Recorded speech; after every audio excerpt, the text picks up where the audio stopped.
All right, and just introduce yourself and your name and your organization and what you're about. My name is Christine Zimmerman, and I'm the Regulatory Affairs Advisor at Valley Water Management Company. And Valley Water has been around since 1932. We have several members from the largest to the smallest oil producers in the San Joaquin Valley. We have about a dozen facilities, and we manage about 500,000 barrels of oil-filled produced water per day, 365 days out of the year. Historically, a lot of our produced water has either gone to evaporation or gone to recharge. We are involved and have been since 1980 in one ag blending project where some of our highest quality oilfield produced water is blended with fresh water and then applied to crops in the northeast part of the valley. But we're interested in finding, as regulatory climate changes and as the drought worsens and as technology becomes more and more available to do beneficial use of oilfield produced water, we want to be at the forefront of that, because as a nonprofit and a cooperative, we represent a lot of really small companies who need our help to keep operating, and then we also represent some very large companies who have the opportunity to be at the forefront of technology and to advance produced water management into the future. Let's talk a little bit about oil-produced water. I think the general consumer probably hasn't heard of it before, even though you've been around and doing it for quite some time. Well, there are a lot of misconceptions about what produced water is. It's frequently mislabeled as a wastewater.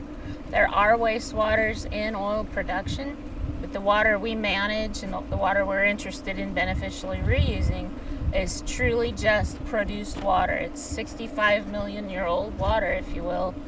For every barrel of oil we pump up out of the ground to the wellhead, in this valley we get between 10 and 15 barrels of water with it.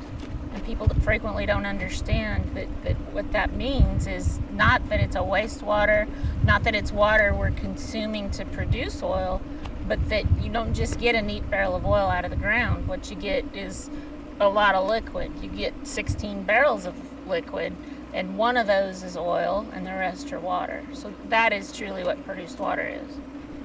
Wow, that's something that's gone past the radar perception of public perception. I think, I'm just going to presume, because we just think of oil as oil. I mean, even going back to the days of the oil rush, the black gold rush, you see the gushes and everything. You just don't think that water is a part of that process. There was a lot of water that came out of those gushers. Even in the very beginning, it wasn't just oil, it was oil and water. And I think sometimes we're so focused in our industry, we presume that people know what we're talking about. And so I think this is a valuable exercise so that people can understand what produced water really is. Now, you also mentioned a daily amount. Was that, it was 10,050 per day? Among all dozen of Valley Water's facilities on the west side and the east side, we handle approximately 500,000 barrels of water per day. And there are 42 gallons to a barrel, so you can quickly multiply that That's out. a lot of water. It's a lot of water. All right. Now, in the other part of it, you mentioned evapotranspiration. It has typically been allowed to evaporate, essentially, or It's what? probably the oldest way of managing produced water. If you think back to when there were gushers, we didn't have pipe. There were open pits that the oil and water just erupted, if you will, from the earth into, and the sun shone on it, and the oil was removed, and the water sat there and either evaporated or percolated. So it's probably the oldest way of dealing with Wow. So water. this is a resource that has, in a way of speaking, really been overlooked by omission, or however we want to say it, huh? For a variety of reasons. I think in periods where we had less drought, it truly wasn't needed for our ag endeavors. There are more people in the state than there have ever been. There's more need for agriculture than there's ever been, and we're using more oil from maturing fields. And so there's a lot more of this water here, and there's a lot more of an opportunity to use it. Okay. Now, you're working with some, and you're evaluating methods to,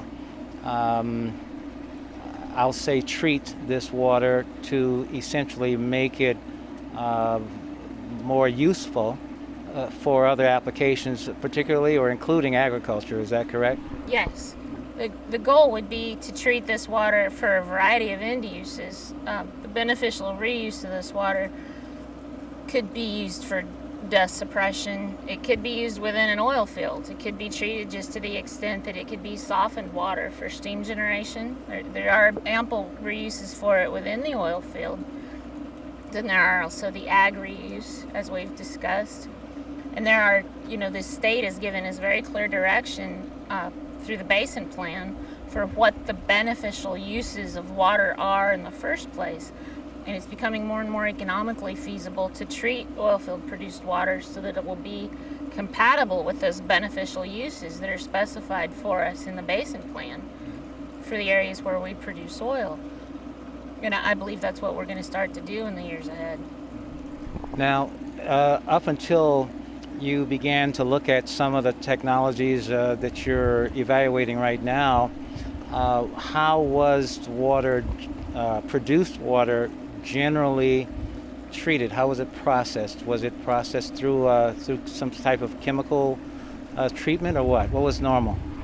I'm not an expert in this area by any means, but historically we've used oil water separation technique, as simple as manually skimming or using a vac truck to just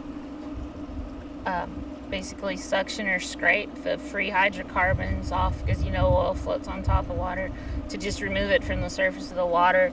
And we became more sophisticated over the years by using induced air, induced gas to bubble up through a vessel full of produced water that the hydrocarbon latches on and in essence floats away.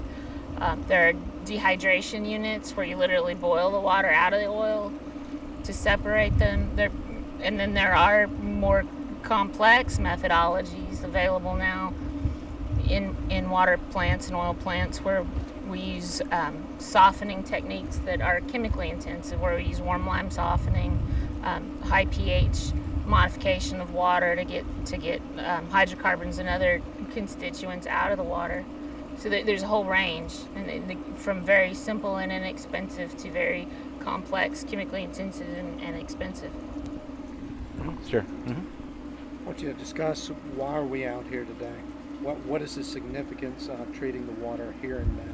Well, the importance of this project, there are several aspects to that. This facility historically has processed between 10,000 barrels of water per day. It's situated on the eastern half of the valley, and so the underlying groundwater here is of higher quality than it would be on the western side of the valley. But also the produced water is of a much higher quality, lower salinity, and is of a higher quality than produced water on the west side.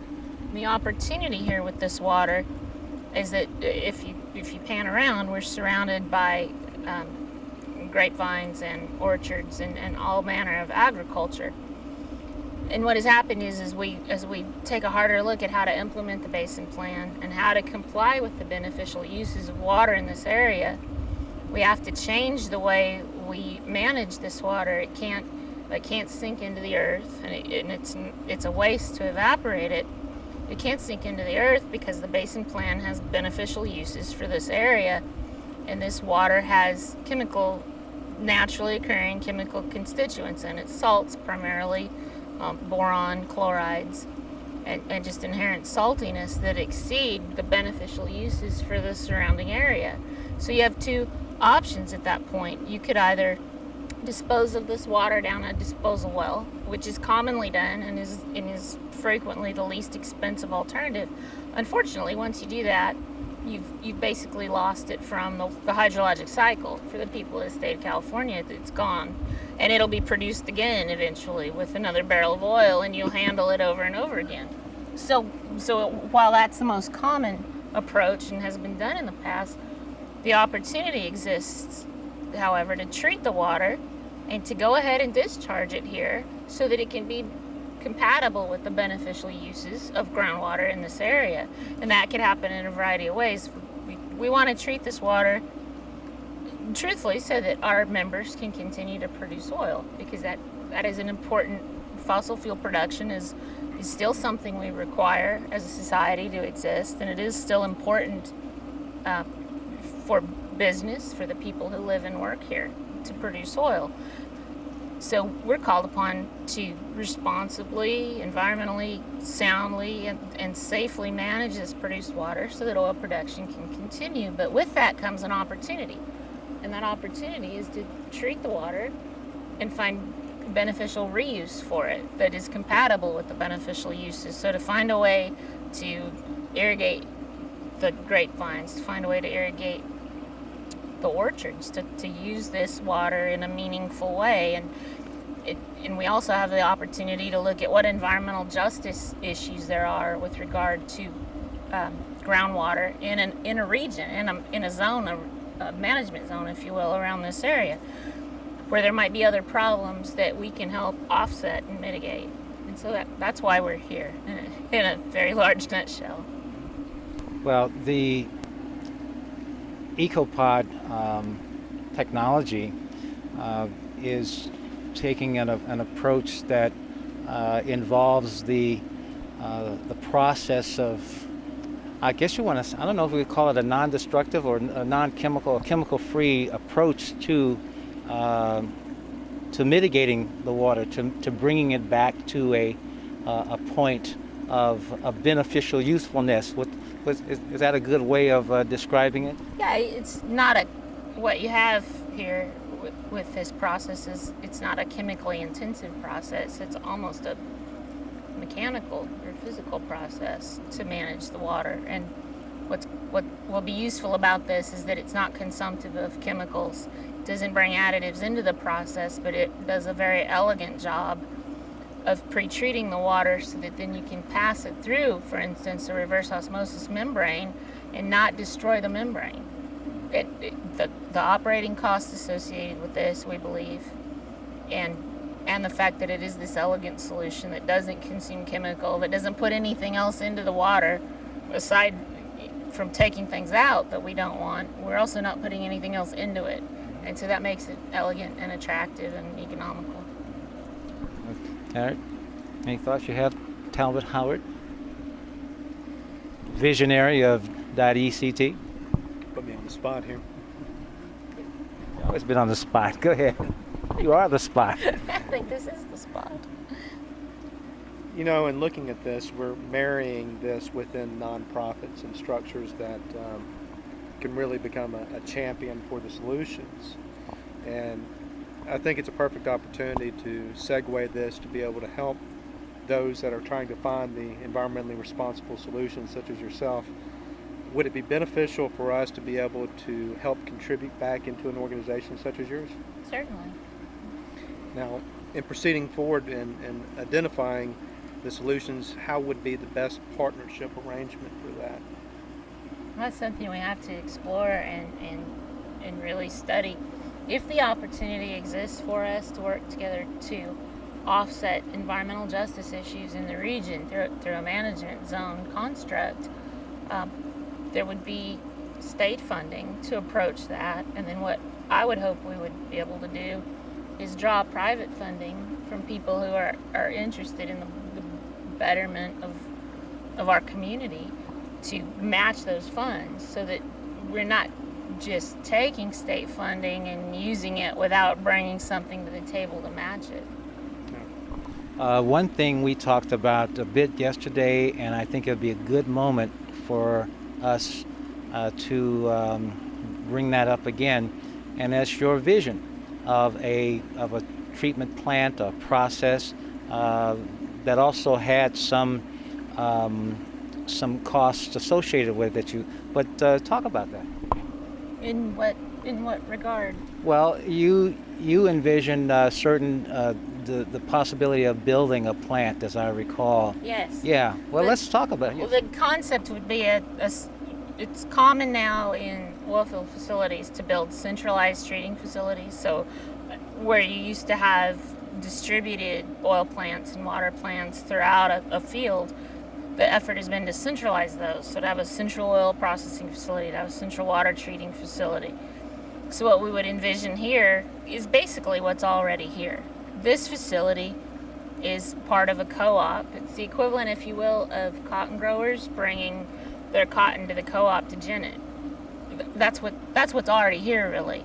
But it needs to be modernized, and the opportunity is to have a centralized water treating facility like we're talking about, but with modern and these new technologies. They're going to be exciting to implement. So the bones of it, I guess you'd say, the bones of it are already here. All right, and the bucks of it, though, you had some ideas about the bucks. Tell me about bones, no bucks. Right. Let's get to the bucks of it. That's a good one. And the way we'll have to do that is to, like I said, approach it through a management zone strategy where it's beneficial to the people of the state, to agriculture, to the employment base, and to the oil industry, where we're all in a collaboration. And there are monies set aside for that. The Proposition 1 monies are the first thing that come to mind. We just have to partner with a public entity that wants to do that kind of work and let them sort of grab on to our momentum and travel with us. They can be the project owner. We really just want to bring out the technology and find a way to implement it. We don't need to be front and center in the process. We would actually like to just help a public entity go forward. If I recall, the range could have been on an entry-level side in the $4 to $5 million range, and then up to maybe a $50 million range. Did I recall? A very small facility that was just beneficial to the small mom and pop oil producers in the region, in this area that contribute produced water to this facility as it exists today, would probably be on the order of $4 million. Based on what I know of existing technologies. That would be, and then too, you're talking about what you know of existing technologies. Right. That doesn't mean that it couldn't be different for other technologies that may be available. But now that would be a construction and establishment, so to speak, not necessarily the operating cost of it per year. No, that's the capital cost of such a project that managed around 10,000 barrels of water a day. Now, a larger regional project that maybe helped offset some of the other issues in the beneficial use of water in this region, for instance, arsenic, naturally occurring arsenic contamination, some of those issues, then you could build a much larger facility that processed maybe 50,000 barrels of water a day in a wide range of water chemistries. Just ballpark, just back of a napkin guess, maybe $40 or $50 million to build something like that. We won't hold you to it. I wouldn't do you any good because it's a scientific guess. Well, that's all right. The thing about it does give us an idea. Go ahead. In Proposition 1, have they been considering taking the produced water and seeing it as a repurposable water? The state has issued documentation suggesting that they want us to find a way to keep this water in the state's water balance. And they have guided our industry toward the Prop 1 funding mechanism. We've not yet seen how it will actually be implemented. We're starting to see the path and how it would work. Someone has to go first and be successful in competing for it. And I hope that's what we're going to do. That's what we're doing here. That's we right. are the first. We hope so. Thank you. Thanks, Dalton. Christine, thank you very much. Thank you.